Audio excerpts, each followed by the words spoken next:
Everybody, this is Mike Van Meter, and welcome to the Recovery is Possible podcast. And I want to thank you for joining me today. And you can reach us at our Facebook site, which is also called Recovery is Possible, or our website, which is vanmeterwellnesssolutions.com. And this episode is sponsored by FHE Health, a substance abuse and mental health treatment center specializing in treatment for first responders' needs, including PTSD, anxiety, and substance use. So take the first steps to a better life today by visiting FHEHealth.com. That's FHEHealth.com. And so today, we are going to be talking about First Responders Peer Support Network, and we have our good friend Eric Stephenson, who is going to talk to us about, not only his story, his background, but the First Responders Peer Support Network, what that's all about, and how they can serve you. And so with that, Eric, thanks for coming on the show. Thank you for having me. Well, hey, listen, I am so glad that we could hook up together and give you a chance to talk about the work that you guys are doing. So first of all, just want you to kind of introduce yourself to the audience and tell us a little bit about you. Well, I'm Eric Stephenson. I live in Newport, North Carolina, and I am retired out of the fire department. A total of 30 years, 25 on the job, 5 years to make my 30, including my volunteer time. Gave me my 30 years. Worked primarily in North Carolina, the coastal area of North Carolina, several different municipal fire departments. I did do a short stint with the federal government up at Cherry Point Marine Corps Air Station, but got drawn back to Atlantic Beach Fire Department here in Carteret County, and that's where I did most of my career, was in Atlantic Beach. And I ended my career not really the way that I wanted to.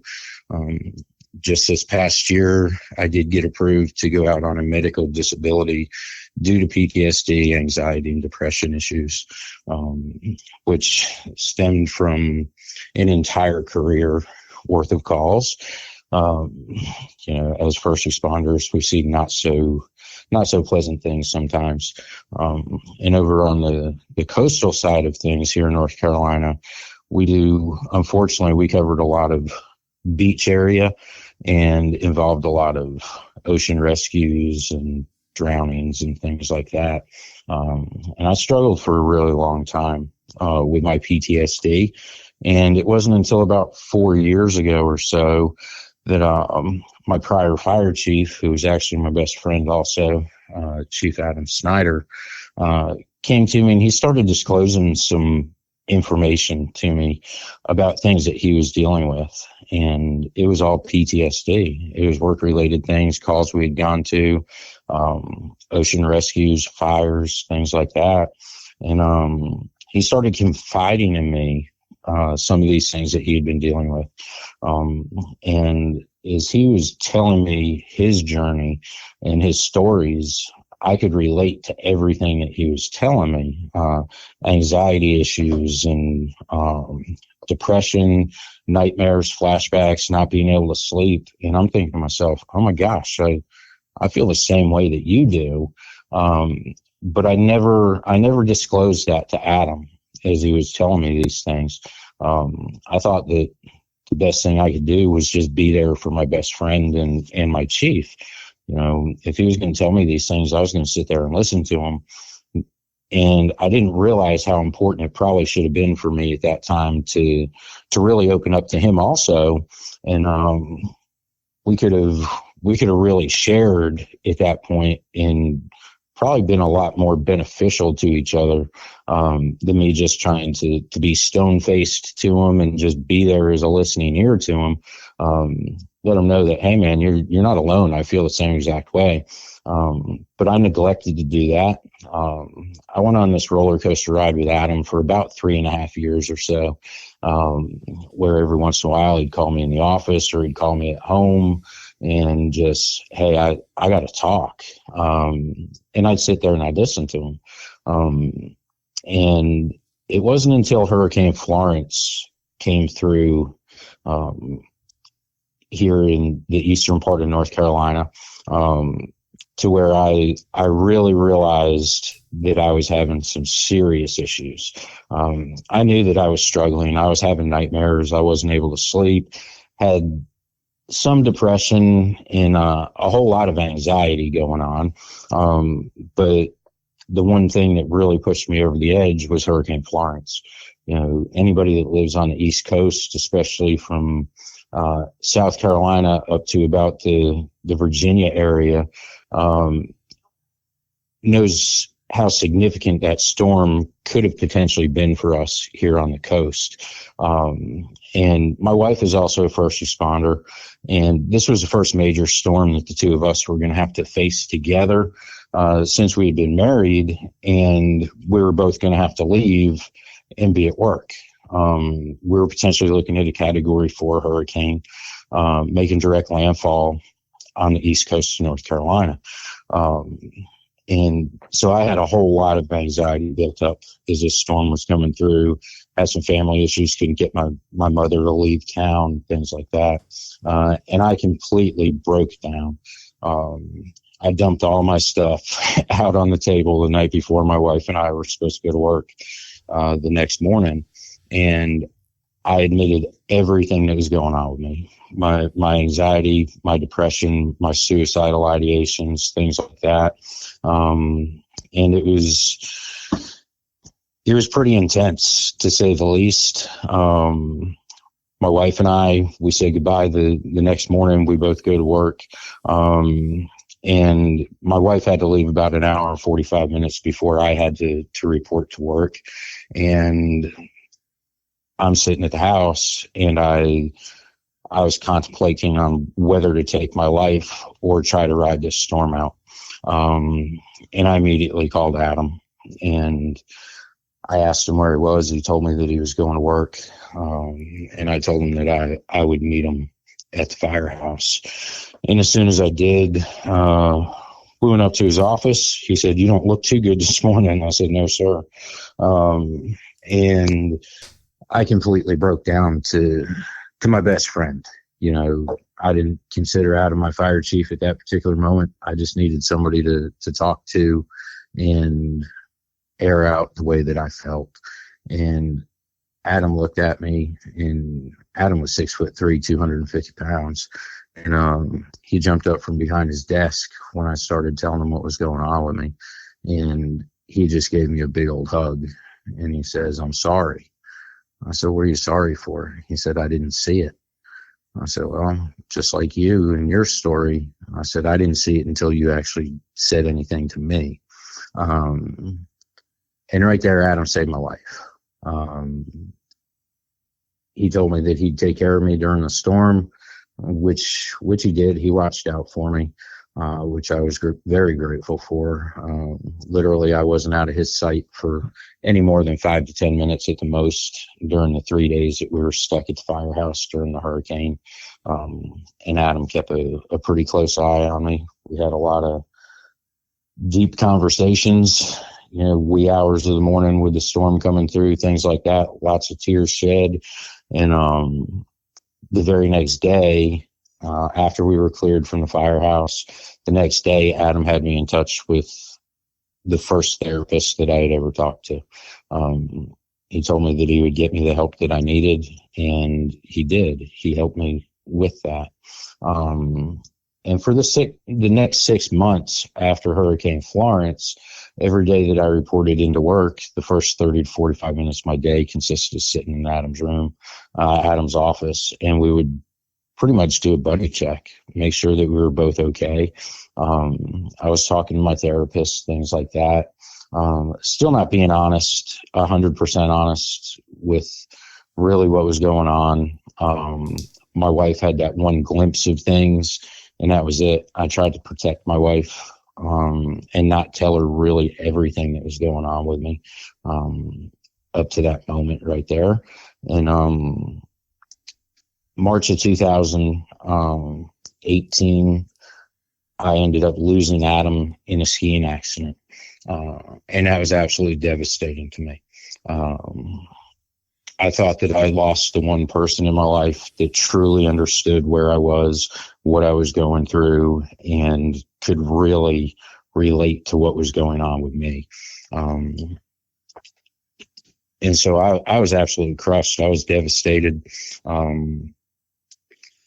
absolutely hated working at the beach during the summer.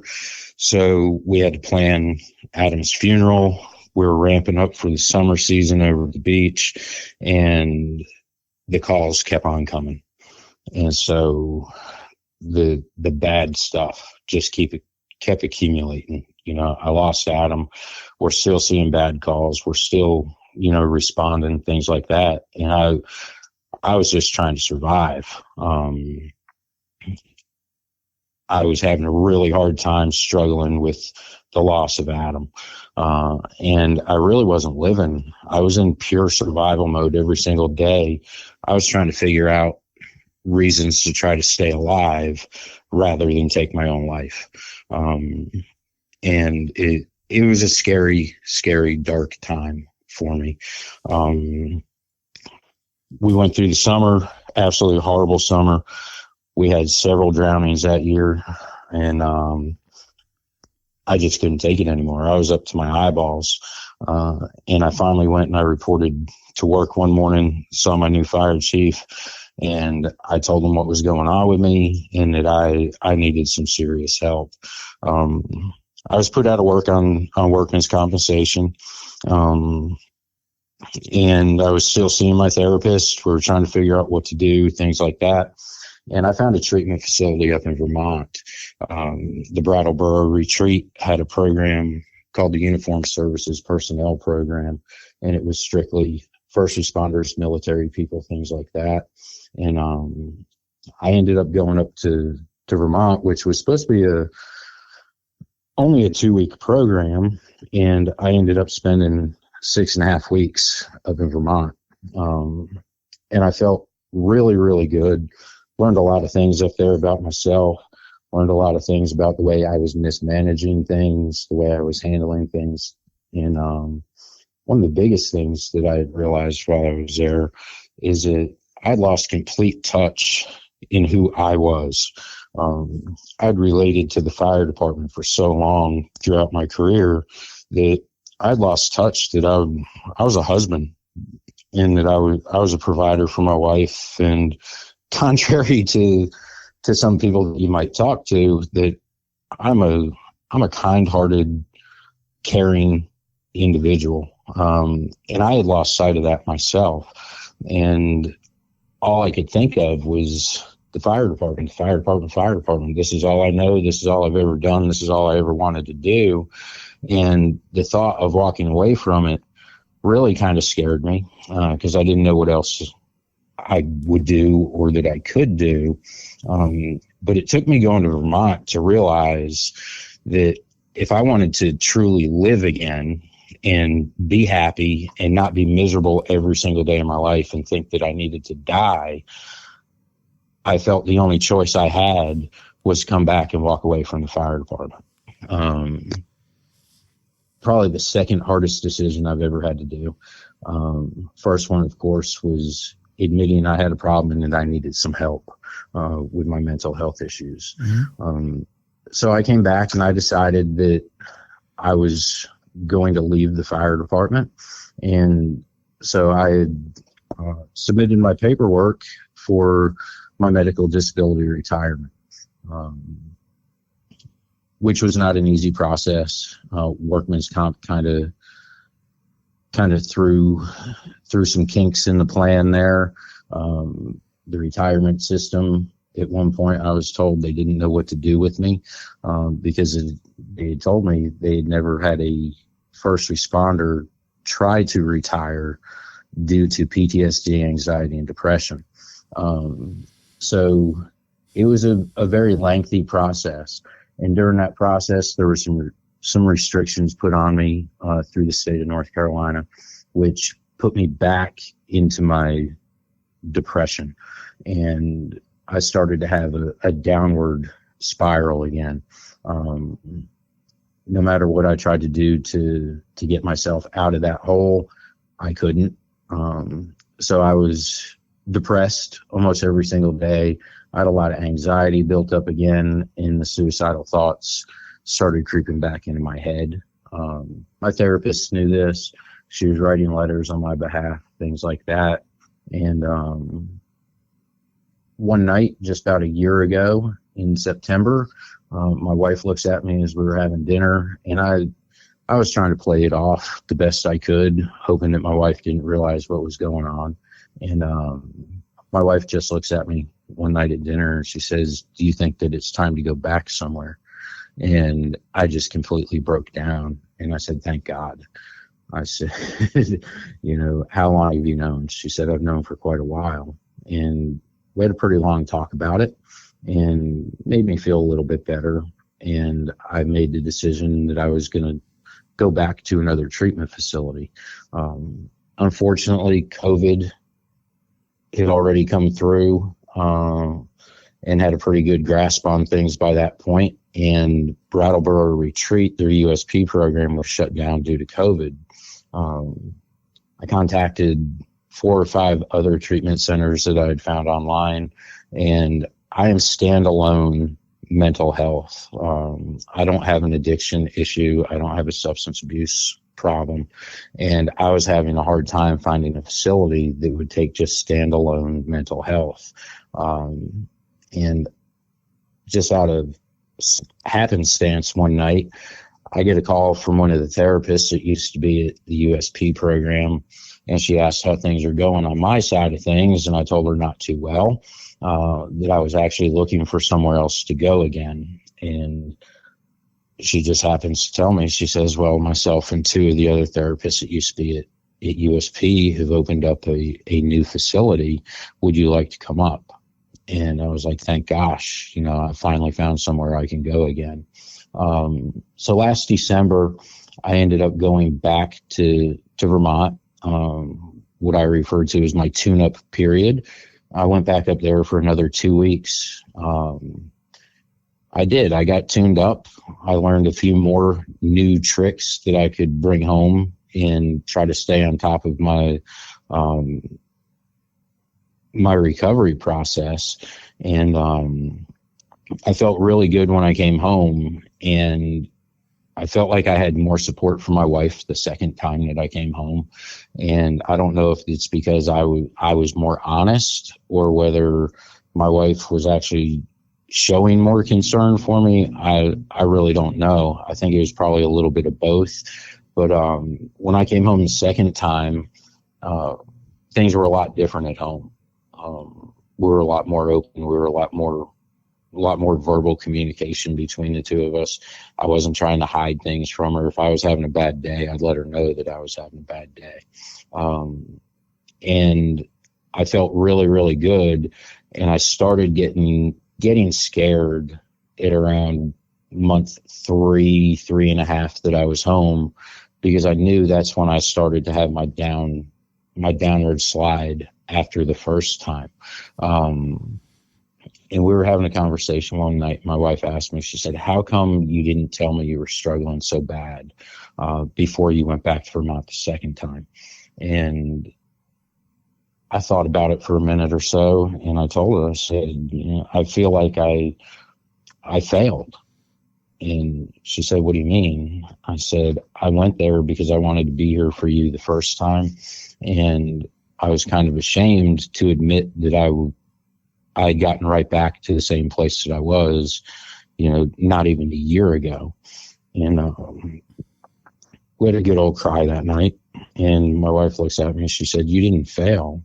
She said, "What you go through every single day is no different than what an alcoholic goes through, a recovering alcoholic. And it's okay to have a relapse." And that's the first time I had ever heard that. And it made sense to me. Not a whole lot of sense, but it did make sense. And I see it now during my recovery process, where some days are good, some days are bad. And I still struggle every once in a while, but not like I used to. And that just made me feel so much better. And that led me into wanting to start my own peer support program. Because I figured that if I could find something that was bigger than myself to focus on, that it would help me with my recovery process. I've Adam had actually got me involved in peer support through another local team here in North Carolina. And I thought it was pretty cool, but I realized very quickly that I was using peer support for the wrong reasons. I figured the more people that I could help, the better that it would make me feel. And I wasn't doing it for the right reason. And I learned very quickly that I was hurting myself more than I was helping myself or helping other people. And that put me in a bad spot also. But in February, I decided that I was going to start the First Responders Peer Support Network. Not a whole lot of resources in the Carteret County area when it comes to actual one-on-one peer support, things like that. Old school mentality that, we don't need to talk, we'll bottle things up, we'll be okay. The suck it up buttercup kind of things. And I said, I'm going to do this. So I got a hold of a few local friends that I knew. We started talking about peer support, putting a program together, things like that. And where we are now, 7 months later, I have an actual 501c3 nonprofit organization, the First Responders Peer Support Network, housed right here in Carteret County. And it has blown up bigger than I ever thought, as quickly as it did. I have over 40 team members right now. We have teams in North Carolina. We're in 8 different counties here in North Carolina right now.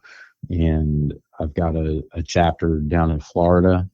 I work very closely with the Low Country Peer Support Team, Gerald Mishu, in the South Carolina area. And I have a team up and running in Vermont now. And it's been absolutely amazing for us. We stay busy. We're taking phone calls. We're doing outreach classes. And it's probably one of the best things I've ever done on 2 different levels. One, I feel like I'm still involved with the first responder family, even though I'm not an active first responder anymore. This still gives me that tie with the first responders that I think is pretty crucial to my recovery. And I'm still helping people, completely different realm of how I'm helping people now. And I feel absolutely amazing. And the things that we're doing, I know are helping the first responders. It's helping the communities, the local fire departments, things like that. And it's been absolutely amazing. The last 7 months or so has been an unbelievable ride for us. And myself and my team are really excited to see where things go and, where this journey is actually going to lead us to. Well, you know what? And I really appreciate you, sharing your story. And let me just talk about our sponsor here real quick. And then if you don't mind, I've got some follow-up questions for you. So I really appreciate everything that you're telling us. And before we get to that, this episode is sponsored by FHE Health, and FHE Health has been providing life-changing behavioral health services for more than 20 years. They treat substance abuse and mental health disorders in an individualized and comprehensive approach. Recognizing the specialized treatment needs of the first responder community, they've created Shatterproof, a dedicated program for law enforcement, fire rescue, and similar communities to receive treatment among peers. They're experienced in providing privacy and working with unions for employment. FHE Health is committed to providing the best care experience for our patients, for their families, and for our community. So learn more at fhehealth.com. So, Stephen, that's a very powerful story. And, for those that are in recovery, we know that our stories are used to help others as well. And you touched on a point, and that is that, helping others really helps us, and having that purpose, and oftentimes in recovery, as you know, I'm in recovery. We talk about a higher power, and a lot of times people say, well, what does that mean? Are you trying to push God on me? Or are you trying to push a religion on me? And no, that's not necessarily the case. Sometimes it's just having a higher purpose. And you talked about that, wanting to be a part of the first responder community, the fire community, and being in part of an organization to help others. And how important do you think that is into where you are right now and in helping you just get through and recover from this situation? For me, it's huge. When I was struggling really bad, some of my lowest of lows, I could barely see my hand in front of my face, and everything was about me. This is about me, that's about me, blah, blah, blah. And I couldn't see, literally couldn't see, past my own nose. And yeah, my survival was all about me. If I didn't keep that at the forefront, I wouldn't be able to have this conversation with you today. So that aspect, yes, that was 100%. I had to be focused on staying alive every day. Now that I am alive and I've learned how to live again, what helps me going every day is I kind of relate it to the movie Hacksaw Ridge with that medic up on top of that hill of, saying just give me one more, just give me one more. And that's the way I feel about our peer program, that I know I won't have the opportunity to save everybody, or somebody that comes to us, I might not be able to save that individual. And yes, they may end up losing their life, but I just want that one more opportunity. Give me one more person that calls our hotline, or one person that hits us up on Facebook and says, have you got time to talk? Absolutely, I do. Because this is what I live for right now, is to help first responders and let them know that they're not alone with their struggles, and that their struggles are real. Their feelings are 100% real, and I can help validate and relate to what they're going through. And if I can point them in the right direction, maybe just as it's that one-on-one phone conversation, and they say, wow, thank you, I appreciate it. Can I call you back? Or, can we stay in touch? Maybe that's all they need, but maybe they need a place like FHE. And I'm really glad that FHE is one of your sponsors, because I have a really good working relationship with FHE.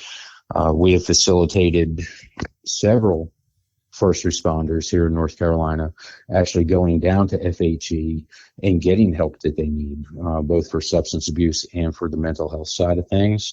I work with, not only FHE, I have 5 other treatment facilities that we do work very closely with, that we vetted in, and we make sure that all the resources that we have at our disposal are fit for first responders.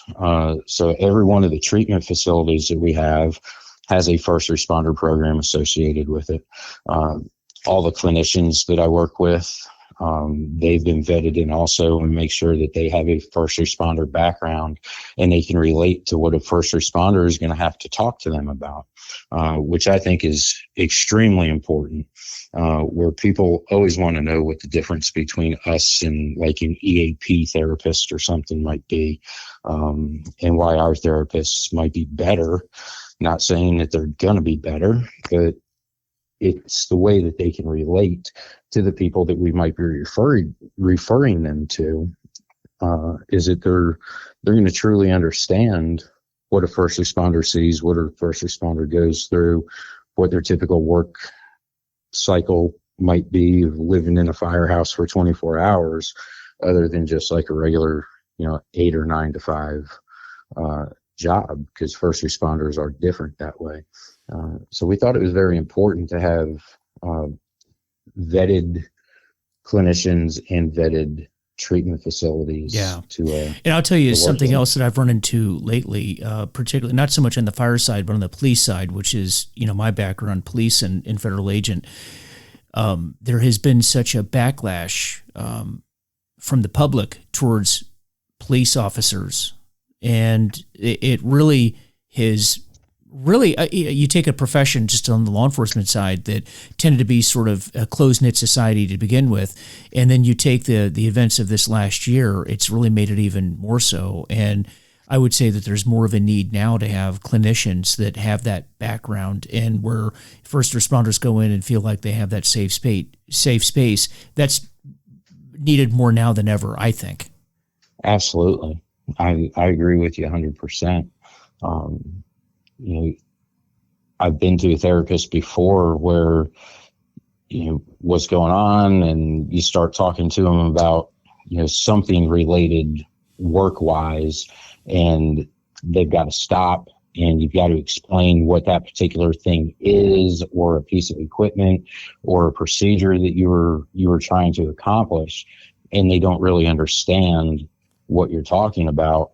Or what's even worse, going to a therapist and you start telling them some of the things that we see and that we do on a pretty regular basis, and next thing you know, your therapist is looking at you with the deer in the headlights look, or you can see that they are, emotionally distraught themselves over a story that you're telling them. Mm-hmm. And it's like, the therapist needs to go see a therapist now.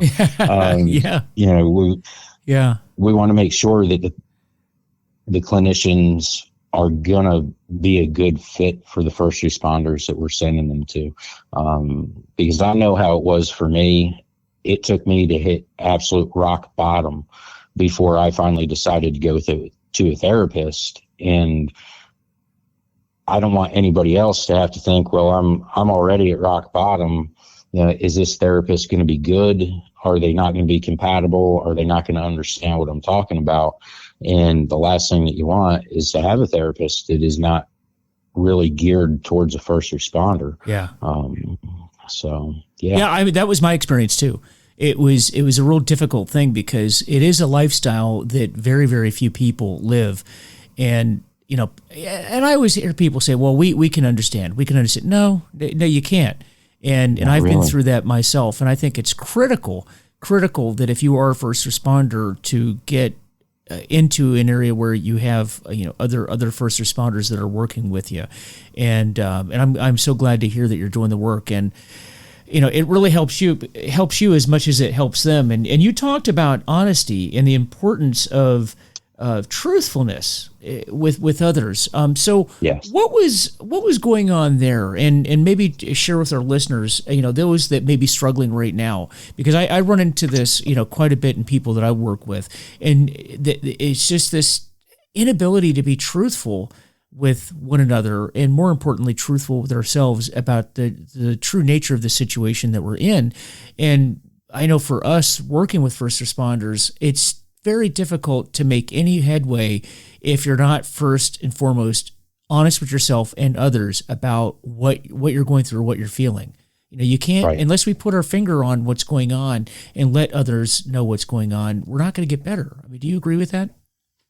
Correct. 100%. And I know firsthand some of the reasons why I wasn't being honest. One, we have a profession that is looked up upon, that we do things that other people can't do. And we kind of get held to a higher standard sometime. And unfortunately that's bad right from the get-go. That is bad. Because when it comes down to the bottom line, we're still human beings and we hurt just like anybody else. And we have the same feelings as everybody else, but we get built up that we are, I don't want to say better, but we're almost made out to be like superheroes with what we do as a police officer, as a firefighter, as a paramedic, whatever. We're helping and we're saving people every day. And it's not right for us to show emotion. We can't admit that we have problems. Pride gets in the way a lot, unfortunately, and it has cost a lot of people their lives, and it almost cost me my life because I was too prideful to admit that I had a problem. I'm the helper. I shouldn't be the one having to ask for help.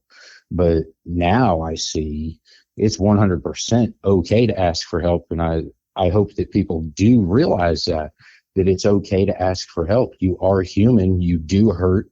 You do have feelings, and you cannot keep that stuff bottled up. Eventually it's going to catch up to you. And I think that sometimes, especially on the fire side of things, I don't have a law enforcement background, but I'm pretty sure there's probably not a whole lot of mental health that's discussed during rookie schools. No, not I at know all. on the fire Not side, it's that way. We set ourselves up for failure. Sometimes, we'll teach new firefighters coming in how to do every aspect of the job, how to put their gear on correctly, how to stretch hose, how to cut holes in roofs, how to cut people out of wrecked cars, how to put fires out, things like that. But what we don't teach is, what do you do with that bad call once you go home? What do you, even before that, what do you do when you get back to the firehouse?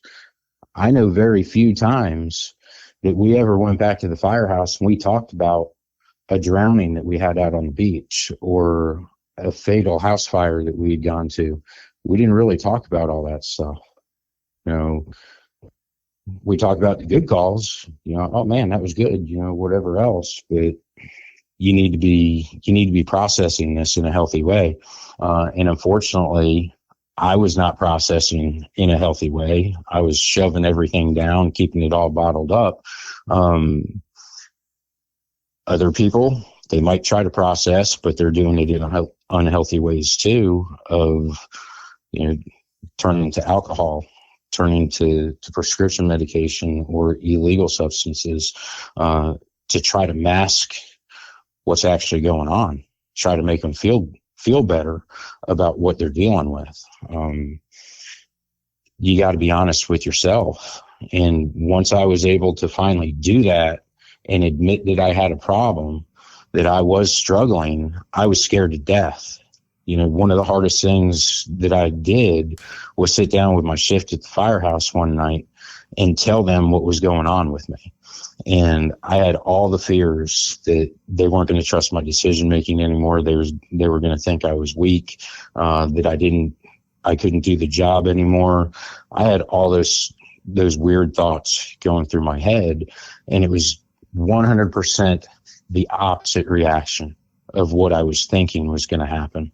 The four of us sat down at the table there at the firehouse. I started telling them. Next thing I know, all four of us sitting there crying, and they looked at me and they said, I would have never known.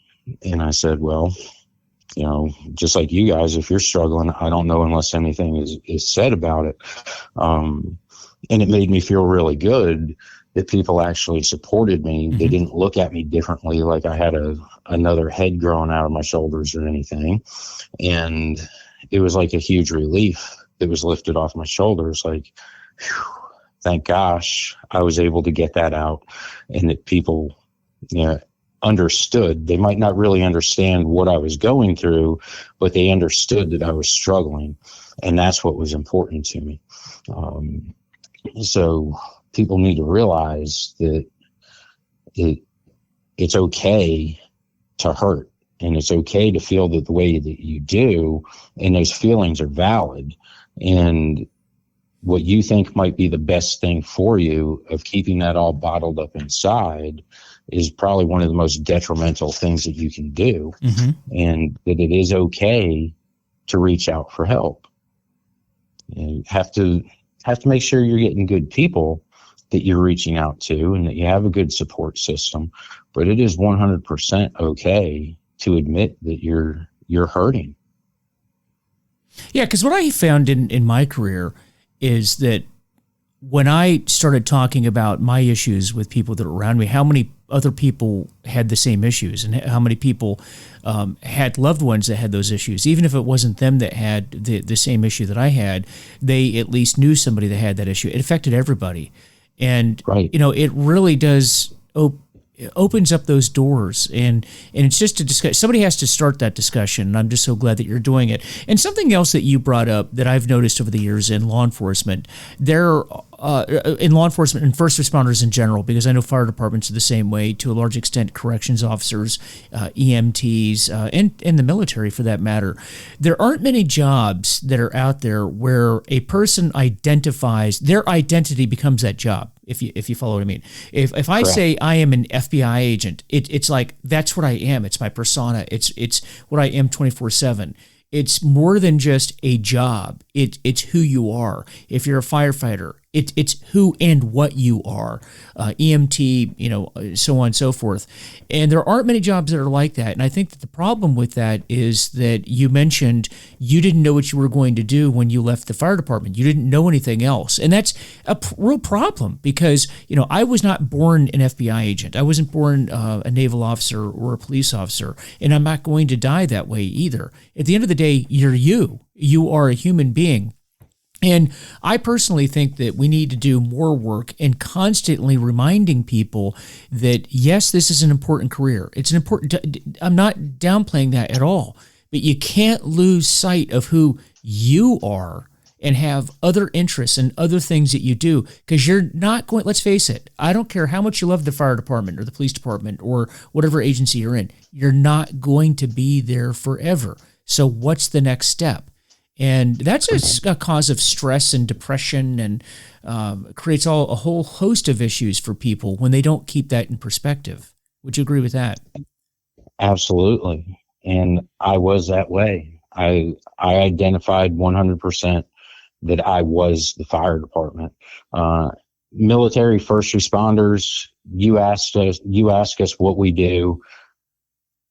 I'm with the fire department. I'm a police officer. I'm a firefighter.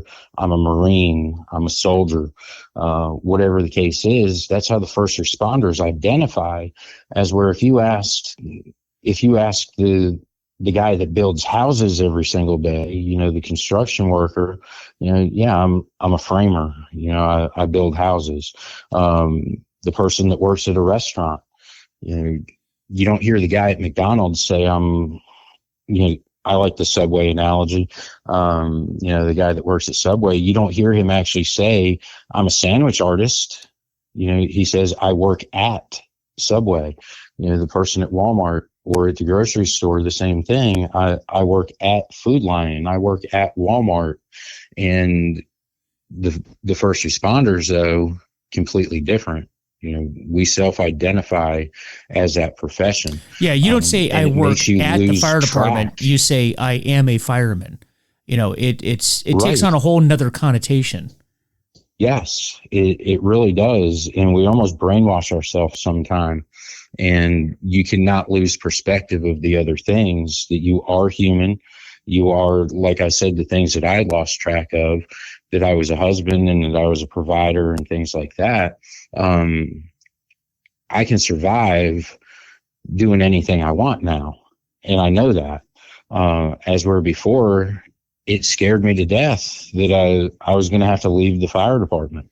Do I miss it? Yeah, absolutely. I miss it.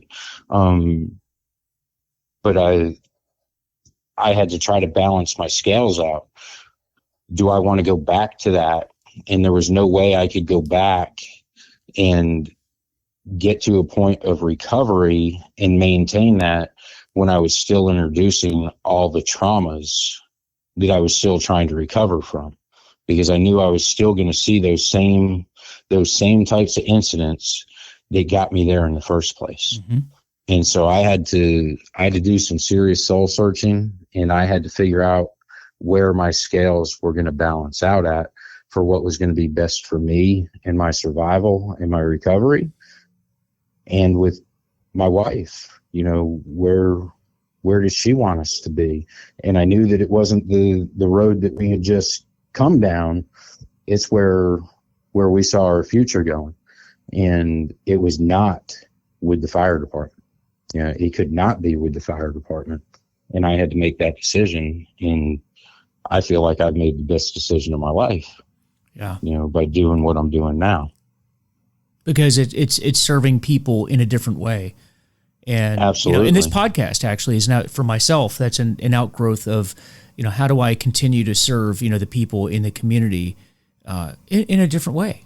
And that's and it's an important skill set because, you know, as you mentioned, this is not something that is routinely talked about, particularly with new people, and which I think is a big disservice to the first responder community. We need to be doing more of this, and you know, but we can't just sit around and talk about it. I mean, you and I are sitting here talking about this in order to help people now. I mean, at some point, somebody has to do something about it, and that's exactly what you're doing. Yeah. Yeah, it definitely does. And we meet resistance with it all the time. You know, doing outreach programs or contacting fire departments. Hey, would you like us to come in and, you know, maybe share something on mental health with your folks, especially this month, September being suicide prevention month. It is, and it's recovery month as well, too. Yes. And we run into resistance all the time. It's almost like it's still a taboo subject to talk about. Yeah. And we're grinding, you know, we're grinding every day to try to help break that stigma that it's okay to talk about this stuff. There's absolutely nothing wrong with it.